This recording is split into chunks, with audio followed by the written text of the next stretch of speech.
तो माणूस अदृश्य होतो, कुठे जातो तेच कळत नाही. आज आमचे उपराष्ट्रपती अजून नवीन उपराष्ट्रपती झालेले नाहीत. त्यांनी राजीनामा जरी दिला असला तरी मग माझी म्हणा किंवा नवीन उपराष्ट्रपती नेमले गेलेले नाहीत म्हणून उपराष्ट्रपती म्हणा आहेत कुठे ते तरी दाखवा.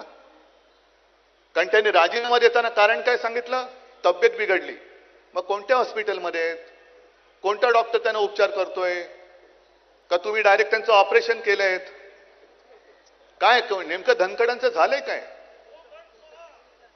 आणि म्हणूनच की ज्या दिशेने हा राज्यकारभार चाललेला आहे, ज्या दिशेने आपला देश, आपला महाराष्ट्र चाललेला आहे, आज परत एकदा आपल्या खांद्यावरती जबाबदारी आलेली आहे. हे जरा वेगळं आंदोलन आहे. हे शिवसेना स्टाईलचं आंदोलन नाहीये.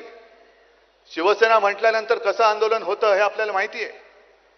पण आज मी तुम्हाला सगळ्यांना म्हणजे या इथून संपूर्ण महाराष्ट्रातल्या तमाम शिवसैनिकांना सांगतोय की 2014 साली ज्याप्रमाणे मोदींनी एक चाय पे चर्चा केली होती, तशी तुम्ही जिथे जिथे जाल, जिथे बसाल, चहाच्या टपरीवरती बसा, अगदी केस कापायला सलून मध्ये बसा, कुठल्याही रेस्टॉरंट मध्ये बसा, सावली बार सोडून कुठेही बसा.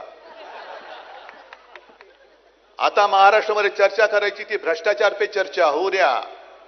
भ्रष्टाचारावरती चर्चा. आणि जोपर्यंत हे भ्रष्टाचारी मंत्री काढले जात नाहीत तोपर्यंत आपलं आंदोलन थांबणार नाही. तोपर्यंत आंदोलन थांबणार नाही. मला देवेंद्र फडणवीसांची कीव येते. अरे 5वी बहुमत आहे, वरती तुमचे बाप जरी तिकडे बसलेत दिल्लीमध्ये, तरी सुद्धा तुमची हिंमत होत नाही भ्रष्टाचारानं काढायला.